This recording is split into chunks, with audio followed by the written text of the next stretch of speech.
Assalamualaikum warahmatullahi wabarakatuh. Waalaikumsalam warahmatullahi wabarakatuh. Alhamdulillah rabbil alamin wal aqibatu lil muttaqin wala udwana illa 'alal zalimin. Asyhadu an la ilaha illallah wahdahu la syarika lah ilahul awwalin wal akhirin. Wa asyhadu anna Muhammadan abduhu wa rasuluh as-safiyyuhu wa tarahumullahu 'alan nasi ajma'in. Allahumma shalli 'ala Muhammadin wa 'ala ali Muhammad kama shallaita 'ala Ibrahim innaka Hamidum Majid. Qala jalla jalaluhu fi kitabihil aziz, ya ayyuhalladzina amanu taqullaha haqqa tuqatih wa la tamutunna illa wa antum muslimun.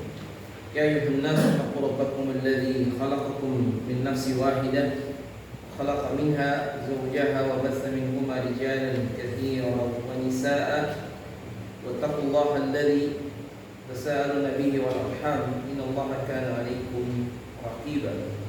Ya ayyuhalladzina amanu taqullaha wa qulu qawlan sadida yuslih lakum a'malakum wa yaghfir lakum dhunubakum wa man yuti'illaha wa rasulahu faqad faza fawzan 'azima. Qala Rasulullah sallallahu alaihi wasallam, fa inna asdaqal hadithi kitabullah wa khairal hadi hadi Muhammad sallallahu alaihi wasallam wa syarrul umuri muhdatsatuha fa inna kulla muhdatsatin fid dini bid'atun wa kulla bid'atin dhalalah wa kulla dhalalatin fin nar wa ba'd. Baik, masih kita di kitab Lum'atul I'tiqad, dan alhamdulillah malam ini kita bisa dimudahkan Allah Ta'ala, dan semoga salawat dan salam selalu dicurahkan pada Nabi kita Rasulullah Muhammad ibn Abdillah sallallahu alaihi wasallam, para sahabat dan keluarga beliau, dan orang-orang yang mengikuti jalannya ila yaumil. Dan kita sudah masuk di penjelasan tentang beberapa penjelasan tentang sifat-sifat Allah Subhanahu wa taala, al-yadan, al-wajh, dan sekarang adalah an-nafsu bisukunil fa. Jadi an-nafsu fa ahlus sunnati wal jama'ati yusbituna an-nafsa lillahi ta'ala. Jadi ahlus sunnah wal jamaah menetapkan sifat bahwa Allah Ta'ala memiliki nafs atau jiwa. An-nafsu tsabitatun lillah bil kitabi was sunnati wa ijma'is salaf. Jadi Al-Quran, Sunnah, dan ijma' salafus salih menyebutkan demikian. Wa nafsuhu hiya dzatuhu azza wa jalla. Artinya Allah memiliki zat. Allah itu ada zat. Zat itu seperti kalau kita di dunia, ya ini ada zatnya, ada barangnya. Tapi tentu berbeda dengan makhluk. Maka dari itu Allah Ta'ala menyebutkan dalam ayatnya, misalnya kata Rabbukum ala nafsihi ar-rahmah. Allah menetapkan atas dirinya ar-rahmah. Atau dalam ayat yang lain, yuhadirukumullahu nafsa. Jadi apa menyebutkan? Faquluhu subhanahu wa ta'ala ta'lamu ma fi nafsi wa la a'lamu ma fi nafsik. Jadi ini juga sama sebagai dalil. Dan Nabi SAW juga menyebutkan dalam hadis yang kita sudah sering dengar, ya ibadi inni haramtu dzulma ala nafsi, kata Allah, sesungguhnya aku mengharamkan kezaliman atas diriku. Atau dalam ayat yang lain, dalam hadis yang lain riwayat Aisyah, ja'a haditsu Aisyah radhiyallahu taala anha marfu'an, wa a'udzu bika minka la usi thana'an 'alaika anta kama athnaita 'ala nafsika. Jelas nafsi. Allah memiliki nafs. Dalam hadis Abi Hurairah radhiyallahu taala anhu, nanti kita jelaskan syarahnya. Hadis Abi Hurairah radhiyallahu taala anhu, yaqulu Allah azza wa jalla. Allah berfirman, ini hadis kursi. Ana inda dhanni 'abdi bi. Saya sesuai dengan sangkaan hambaku, kan begitu. Wa ana ma'ahu idza dzakarani, dan aku bersama dia kalau dia ingat, aku bersamanya. Fa in dzakarani fi nafsihi dzakartuhu fi nafsi. Kalau jiwaku diingat oleh hamba tadi, maka aku akan ingat hambaku dalam jiwaku. jelas Allah memiliki jiwa. Baik, sekarang kita lihat syarahnya.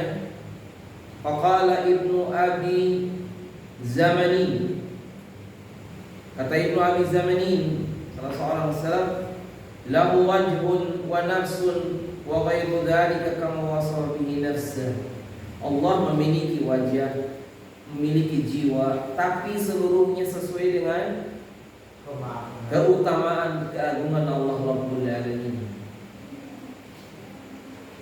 Wa bawwaqa Abu Ismail Al-Ansari fi kitabih Arba'ina fi Dalail Tauhid bab bayan itsbatin nafsi lillahi azza wa jalla. Intinya ada bab secara khusus tentang sifat Allah, di mana Allah memiliki nafs atau jiwa. Faqala al-Maqdisi bimimma nataqa biha al-Qur'anu wa sahha biha an-naqlu min as-sifati an-nafsu. Allahu azza wa jalla ikhbaran an nabiyhi Isa alaihi salam annahu qala ta'lamu ma fi nafsi wa la a'lamu ma fi nafsi innaka anta 'allamul ghuyub. Baik, Bapak sekalian, ini beberapa penjelasan dari para ulama yang menunjukkan bahwa Allah memiliki jiwa. Baik, sekarang saya ingin membacakan syarahnya, walaupun ini sangat banyak dalil. Misalnya, hadis Rasulullah SAW ketika Allah sebutkan, coba kita lihat dalam syarahnya, inni haramtu zulma ala nafsi.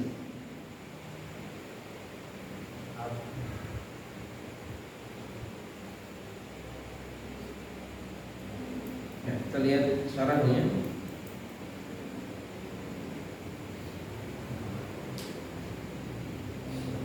Allah menyebutkan tentang dirinya bahwa Allah memiliki jiwa. Ya. Inni haramtu zulma ala nafsi. Hadis ini dikeluarkan, disebutkan rawinya adalah Abu Dzar Al-Ghifari, dan juga dikeluarkan oleh Imam Muslim. Dalam penjelasannya, ketika Rasulullah SAW menyebutkan, ya ibadi ini haramtu dzulma ala nafsi, wahai hambaku, sesungguhnya aku haramkan kezaliman atas jiwaku, wa ja'altuhu bainakum muharrama, dan aku jadikan kezaliman itu juga haram bagi kalian. Fala tadzalamu, janganlah kalian saling berbuat kezaliman. Artinya tidak boleh seseorang berbuat kezaliman. Maksudnya di sini dzulmul abdi li nafsihi, kezaliman seorang hamba kepada dirinya, bifilil ma'asi wal azam, dengan berbuat dosa.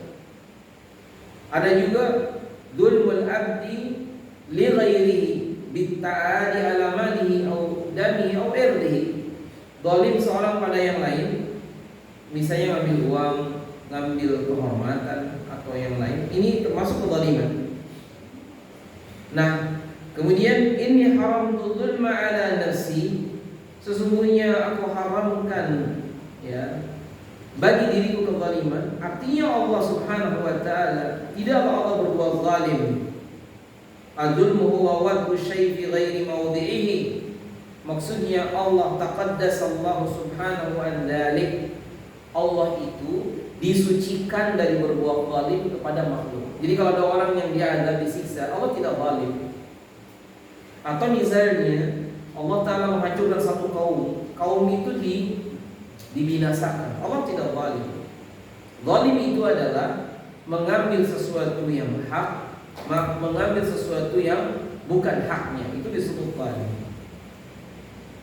Jadi ucapan ini haramtu dzulma ala nafsi, maksudnya adalah Allah Ta'ala mengharamkan atas dirinya kezaliman, dan bagi Allah tidak ada kezaliman. Jadi Allah membagi hambanya hidayah, terserah dia. Misalnya kepada Abu Thalib tidak dikasih hidayah, lalu kepada Salman dikasih hidayah. Padahal Salman, alangkah jauhnya Salman dibandingkan Abu Thalib yang tiap hari melihat Nabi SAW. Sedangkan Salman jauh dari Persia. Ternyata dia dapat hidayah.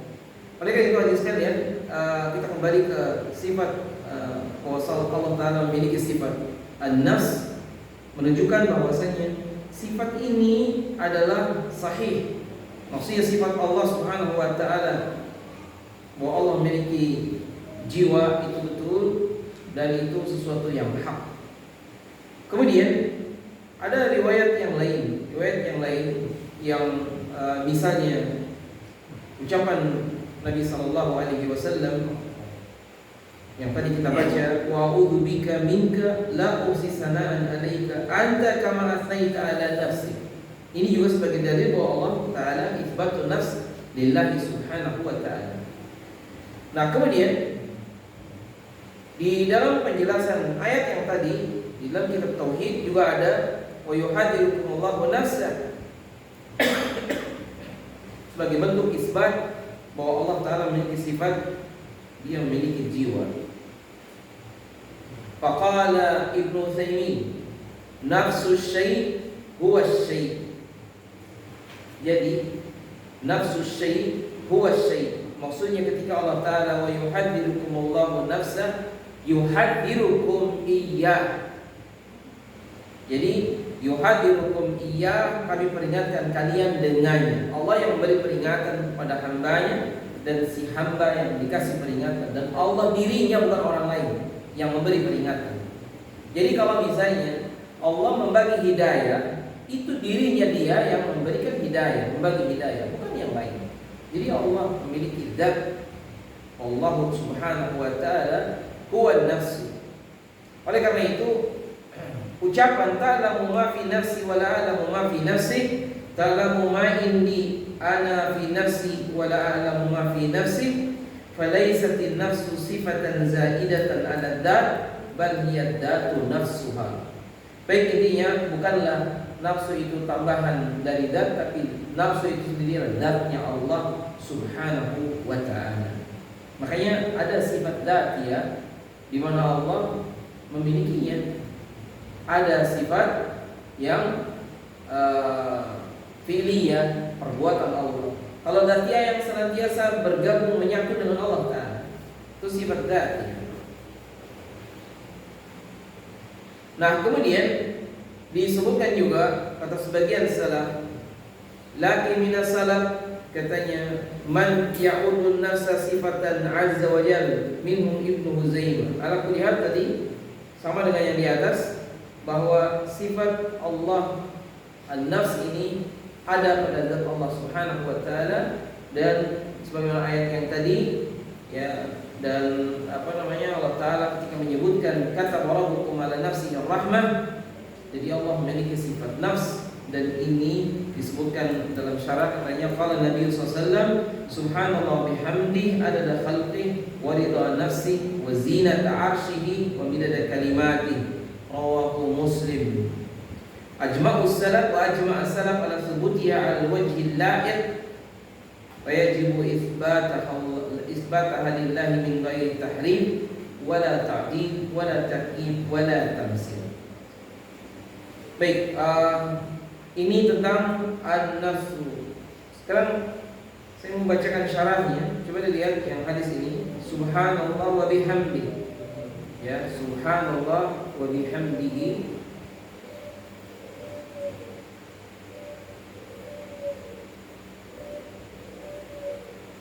Kemudian wa bihamdihi adada khalqihi. Supaya kita tahu ininya, takhrijnya dan seterusnya. Ya, hadis ini, ya ini hadis yang disebutkan di sini. Jadi ceritanya, kharaja Rasulullah sallallahu alaihi wasallam min indi Juwairiyah.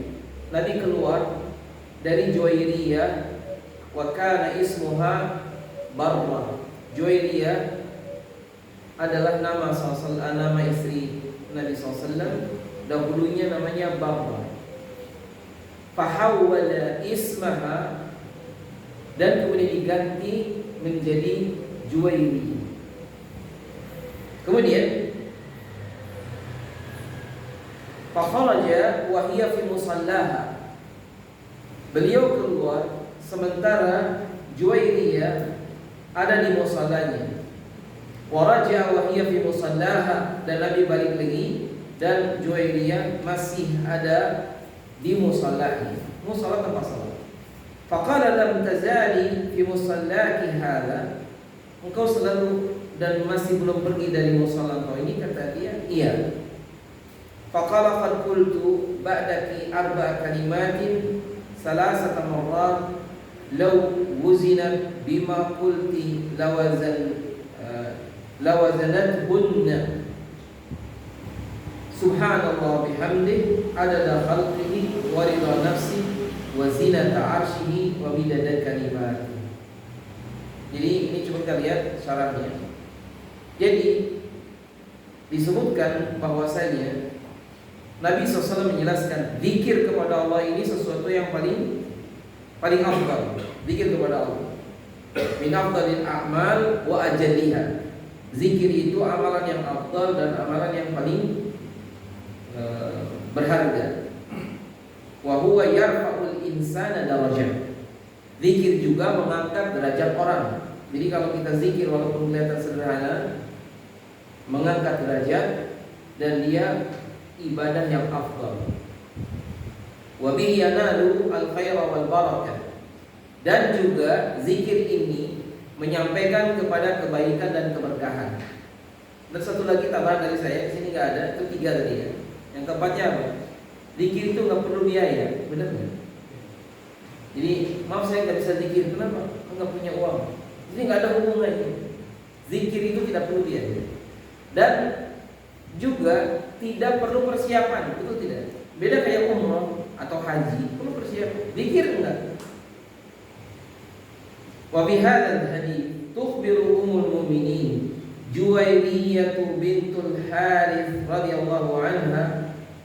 Jadi Juwairiyah salah satu istri Nabi, nama aslinya tadi namanya siapa? Barra. Menceritakan bahwa Nabi sallallahu alaihi wasallam marra 'alaiha wa hiya fi masjidiha. Nabi itu lewat dan dia sedang berada di masjidnya. Maksud masjid Juwairiyah ibunda kita adalah musallaha, ay musalla li makan li salatiha, tempat salat beliau. Karena seorang wanita yang terbaik salatnya di rumahnya. Di rumahnya yang terbaik, kata Syekh Nasr Al-Albani, di kamarnya.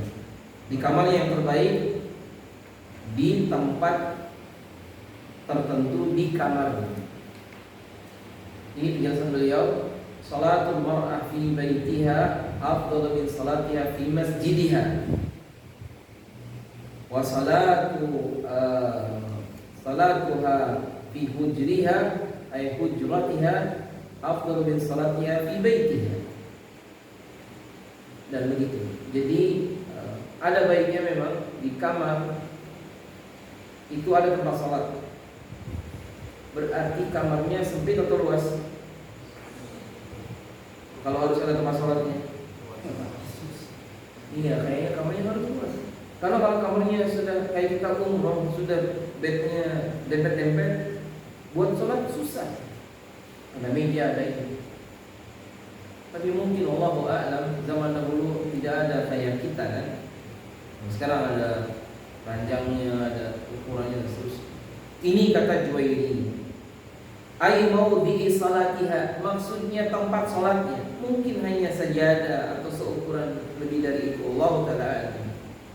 Tsumma marra an-nabiy sallallahu alaihi wasallam biha qariban min nisfin nahar. Lalu Nabi lewat lagi qariban min nisfin nahar. Kira-kira dekat separuh siang. Jadi kalau pagi sampai siang itu dianggap sekitar, kalau di kita misalnya dari jam 6 sampai jam 12, separuh siang mungkin sekitar 3 jam. Wallahu a'lam. Wa hadza bayanun lituli baqaiha fi masjidiha. Berarti Juwairiyah ibunda kita ini, beliau duduknya lama, zikirnya. Kalau 3 jam saja berarti lama zikirnya. Nabi lewat yang pertama masih di situ, lewat yang kedua masih juga di situ.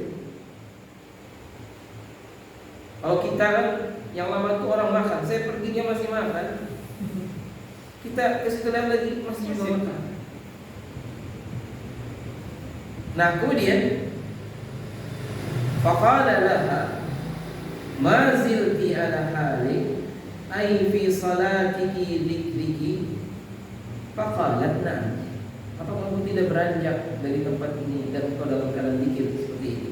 Kata dia. Nah, ala u'allimuki kalimatin, katanya.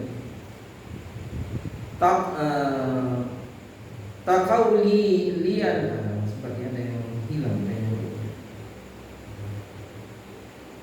Ini Allah Ta'ala bisa dibaca. Jadi, maukah kau hafalkan kata Nabi?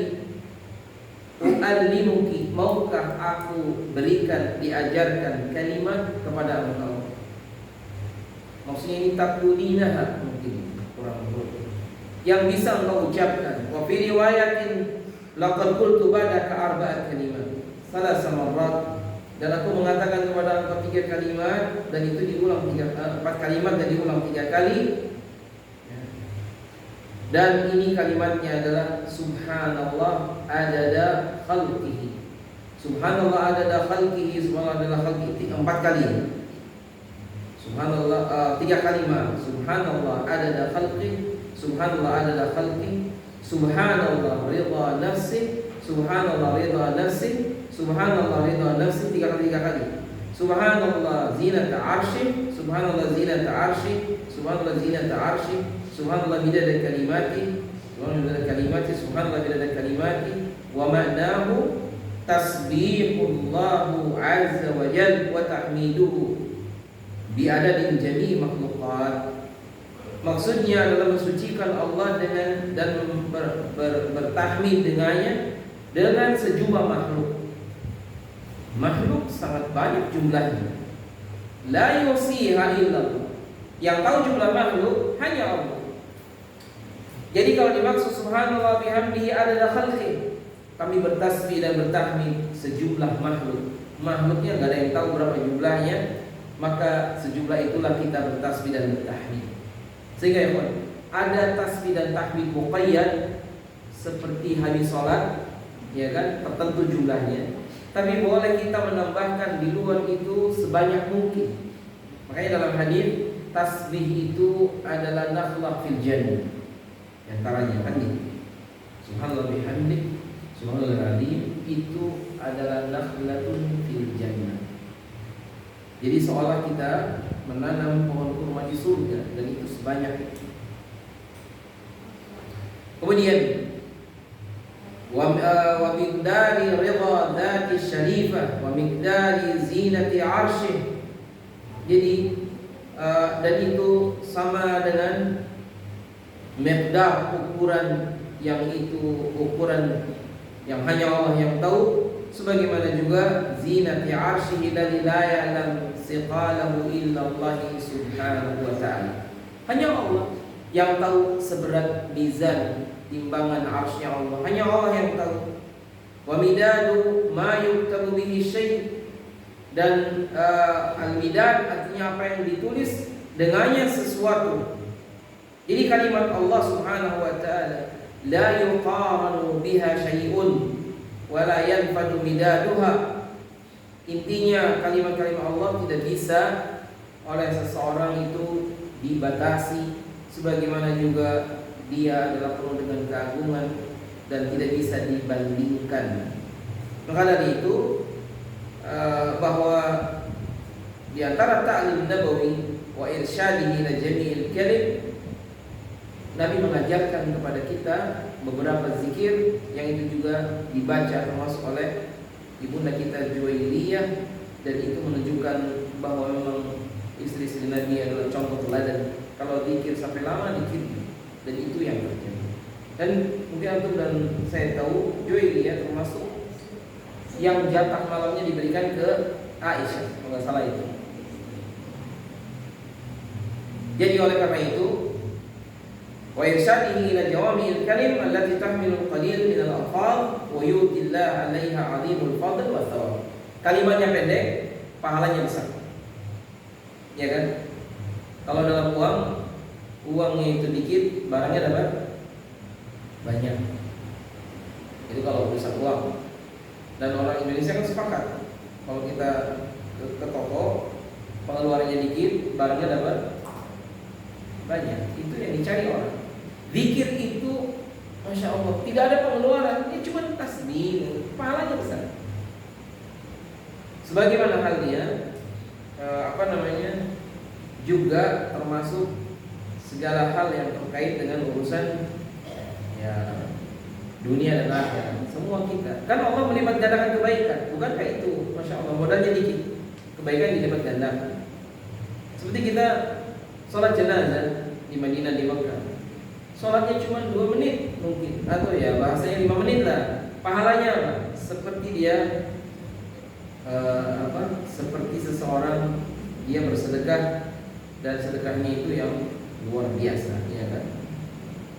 Ya, jadi kesimpulannya di sini tentang nafs ini, bahwa Allah Subhanahu wa taala ya ta'lamu ma fi nafsi wa la a'lamu ma fi nafsik. Allah tahu apa-apa yang ada pada diriku, sedangkan aku tidak mengetahui apa-apa yang ada pada diri nafsika engkau wahai Allah. Jadi gini ya Pak, Allah tuh tahu tentang kita, kan? Tahu tidak? Tahu. Sekarang jangankan kita mengetahui tentang Allah, kita tentang kita aja nggak tahu. Sekarang gini, ada yang sudah ada ubahnya nggak? Jadi ada ubahnya. Berapa jumlah ubah di kepala? Pernah dihitung nggak? Enggak. Allah tahu berapa ubah kita. Kita pun yang diri kita aja nggak tahu. Apalagi bilang wala a'lamu ma fi nafsi. Saya tidak tahu apa yang ada pada engkau wahai Allah. Dirinya Allah Ta'ala. Allah tahu tentang kita jelas. Itu maksudnya. Jadi oleh karena itu sangat heran sekali kalau ada orang yang mengatakan enggak, saya tahu apa yang akan terjadi dari urusan saya. Dia nggak tahu. Seorang pemilik gigi tidak tahu mana dulu yang akan lepas giginya kalau dia sudah berumur 70, 80.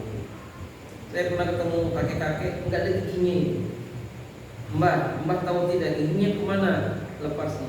Sudah ada ingat yang depan lepasnya kapan, yang ini kapan? Bahkan kita tidak pernah tahu berapa huruf yang pernah keluar dari mulut kita sampai sekarang. Allah tahu. Jadi jangan kita mikir tentang Allah, pasti Allah diri Allah Ta'ala maksudnya. Allah tahu tentang kita dan kita tidak tahu tentang Allah Rabbul Alamin.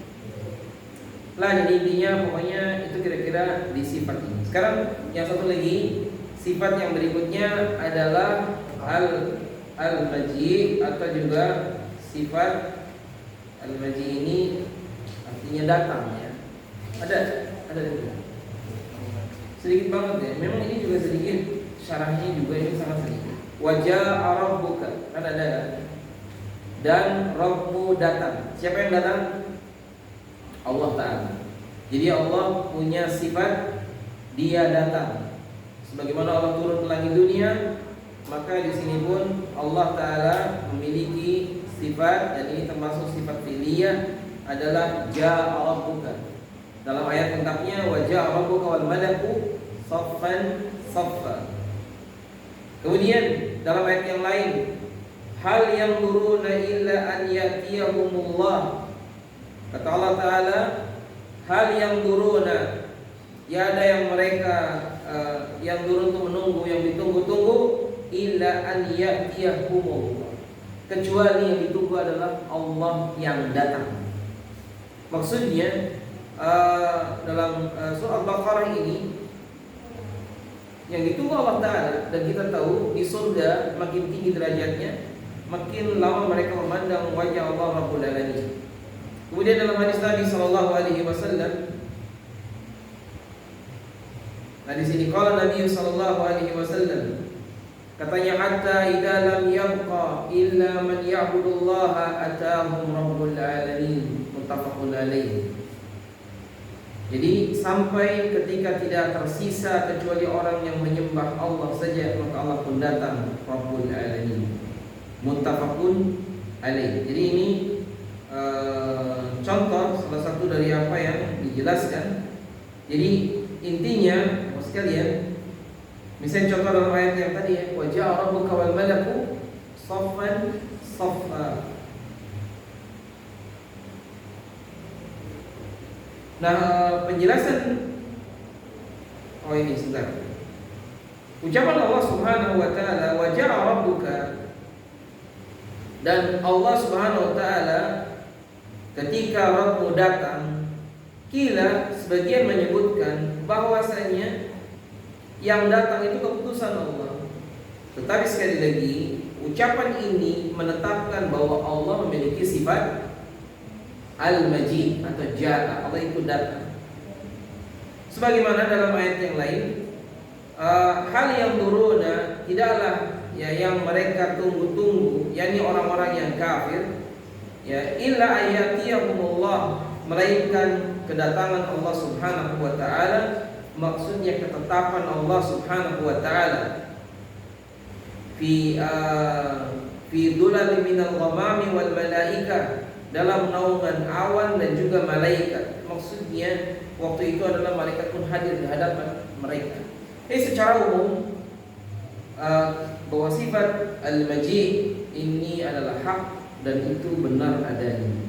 Coba kita buka di dalam syarahnya.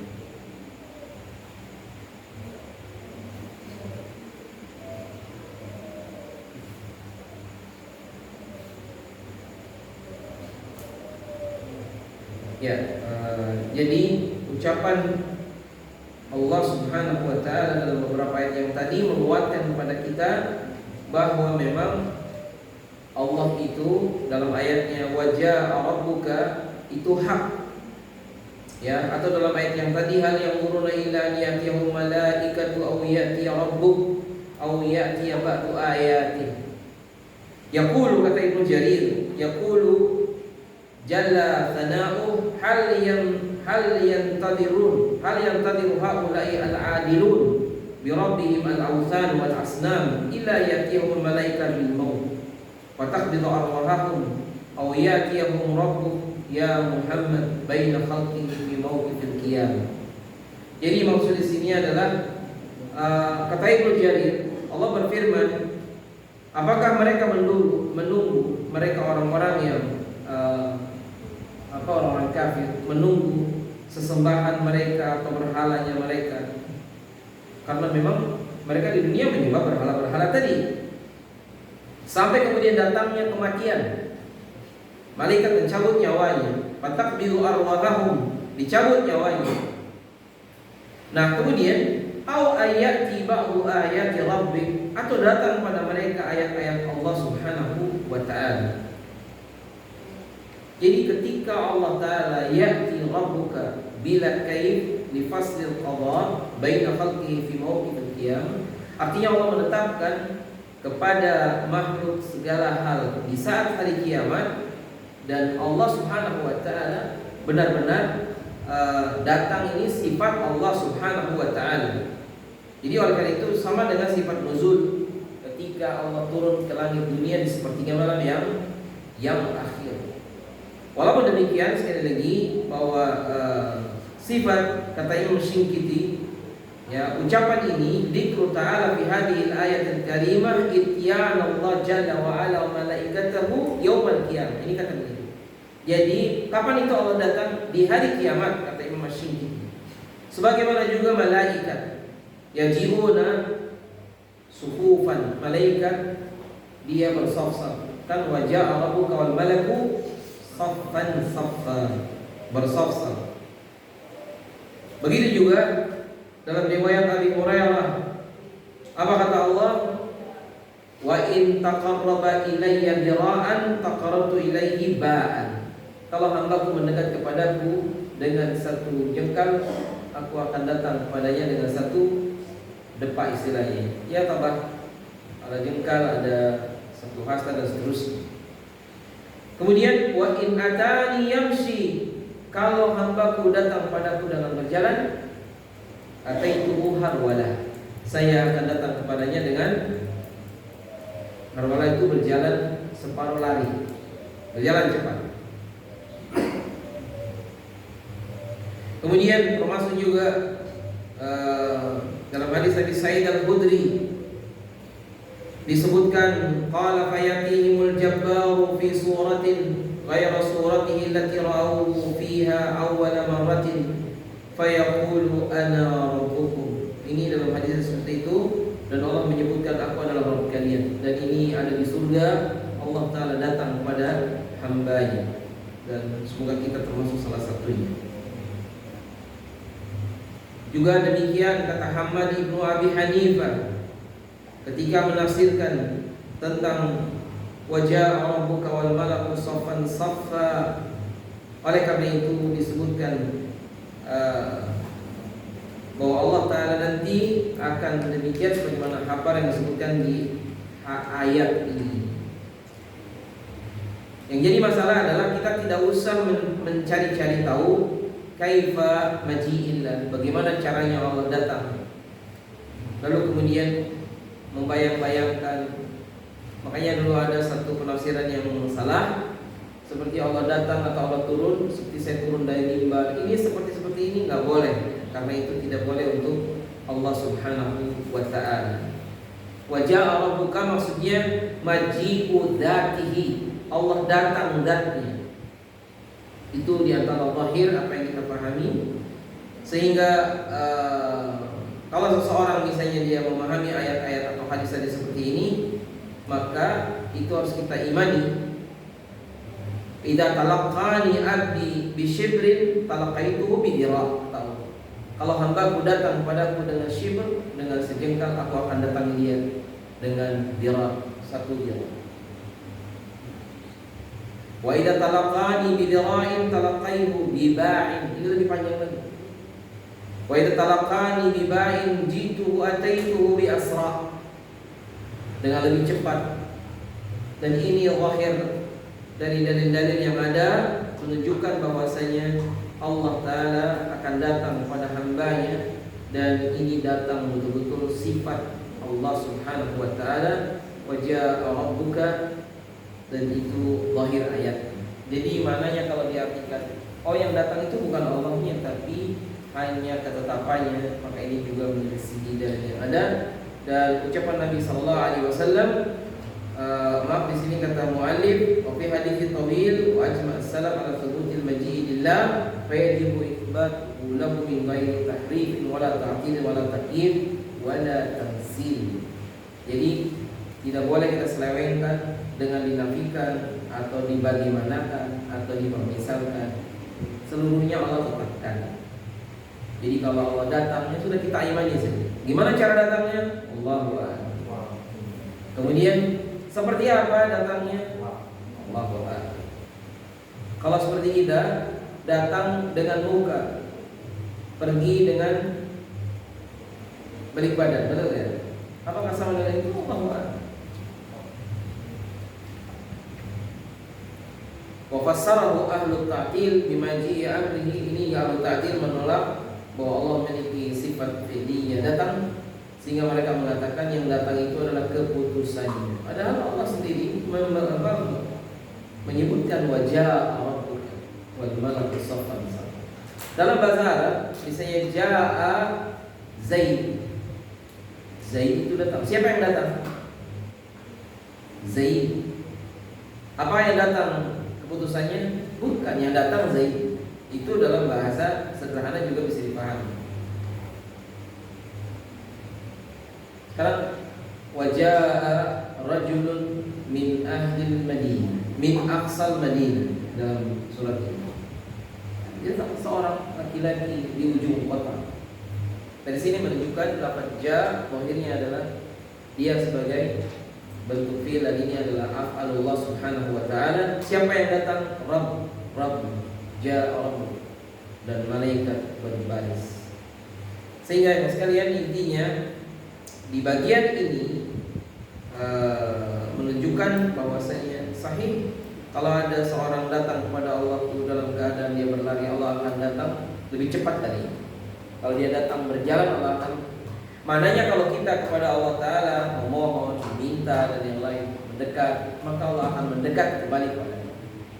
Kita ini, problem kita adalah kitanya yang tidak mau dekat. Zikir yang mudah, kita yang tidak berzikir. Ketika kita berdosa, tidak mau mendekat kepada Allah. Bagaimana Allah akan maafkan dosa kita kalau kitanya menjauh? Sudah begitu, kita kayak lebih tahu dari Allah Ta'ala. Ini problem juga. Sekarang cuma di dunia saja. Di dunia ini, contoh. Seseorang, dia tahu bahwa dirinya berkaki 2, jari-jarinya semuanya 5, yang kanan 5, kiri 5. Sepakat semua kita tahu. Lalu ada orang mengatakan jari-jari Anda itu 6 jari kakinya. Kita bilang enggak, itu 5. Saya yakin dan saya melihat dan saya memiliki. Nah sekarang itu makhluk dengan makhluk aja bisa. Apalagi ini, Masya Allah, tuduhan makhluk kepada Allah Ta'ala. Allah menyebutkan lam yalid wa lam yulad. Makhluk bilangnya apa? Allah punya anak dan anaknya adalah Nabi Isa misalnya. Enggak benar. Jangan kan itu di dunia saja. Kan misalnya kita lebih tahu tentang diri kita, betul tidak? Kalau ada orang yang menuduh, ya saya Pak Agus ini mobilnya ada 3, kendaraannya ada 10 motor. Padahal Agus yang lebih tahu. Istrinya 2 misalnya, anaknya ada 12. Kan kita berhak menolak. Tapi ini orang yang ngotot, padahal dia tidak mengerti hakikatnya. Banyak orang menuduh tentang Allah Ta'ala, padahal Allah Ta'ala membersihkan dirinya dari tuduhan-tuduhan tadi. Cuma itulah kadang-kadang karena hawa nafsu lah yang akhirnya seseorang menuduh Allah dengan kata-kata yang sangat kasar, dan itu aslinya adalah syani'ah. Syani'ah itu keburukan yang sangat buruk. Wa subhanallah amma yaqulun. Semoga Allah Ta'ala disucikan, Allah Ta'ala disucikan dari segala sifat yang buruk. Contoh, ini sebagai penutup ya. Dulu ada pernah tersebar sebuah buku dalam bahasa Inggris, judulnya Satanic Verses atau tidak sih? Saya lupa. Buku itu isinya tentang cerita bagaimana cerita ini sengaja menyinggung Islam, bahwa katanya Nabi Muhammad atau disebut Mahmud di situ naik buruk dan buruknya tabrakan dengan pesawat Amerika lalu jatuh di India. Kenapa? Karena Allah Ta'ala berkacamata. Maka kurang ajar. Buku ini kemudian dulu penulisnya Salman Rushdie zaman itu. Dulu pernah ada, atau sekarang masih ada. Ini buku menjelek-jelekkan bukan hanya kepada Allah Ta'ala, istihza kepada Nabi, kepada Islam dan banyak lagi. Jadi oleh karena itu yang paling selamat adalah samina wa ata'na, kita laksanakan, kita pahami kitab ini. Walaupun belajar kitab ini tidak akan, maksudnya ini kita membahas tentang sifat-sifat Allah yang lain. Walaupun di belakangnya nanti ada tentang rukun iman dan seterusnya. Kayaknya saya kurang menarik ini belajarnya model begini. Maksudnya ini bahasanya cuma gini-gini. Tak ada yang belajar hadis yang lain mungkin. Kalau ini kan tentang sifat-sifat, ya justru ini yang paling manfaat asli. Kalau kita sudah tahu, kita akan lebih tahu, kita akan sangat tahu. Kalau seorang tahu bahwa Allah memiliki sifat ya'lamu ma kana, kalau tahu apa yang sudah terjadi, kita tidak akan pernah berani berbuat maksiat. Karena Allah juga ya'lamu ma sayakun, Allah tahu apa yang sedang dan akan terjadi. Kenapa kita bangun jam 3 lalu bangun matikan handphone alarmnya lalu tidur lagi? Karena waktu itu kita lupa bahwa Allah melihat kita. Tidak, kadang-kadang kita takut sama polisi, lampu merah atau ada CCTV. Kenapa kita tidak lebih takut kepada Allah? Jadi intinya ini pengenalan seseorang tentang nama dan sifat Allah ini menjadi sangat penting. walaupun bahasa seperti ini mungkin kita kurang menarik, tapi secara umum para ulama menjelaskan, dan kitab ini adalah salah satu kitab yang sangat ringkas, dan Syekh Muhammad bin Shalih Al-Utsaimin menjelaskan dengan bahasa yang lugas, ya, sehingga insya Allah bisa dipahami oleh orang-orang yang awal seperti kita. Baik, nasallallahu ta'ala taufiq wa sadad. Ini yang bisa saya sampaikan kesempatan hari ini. Semoga ada manfaatnya bagi saya dan antum.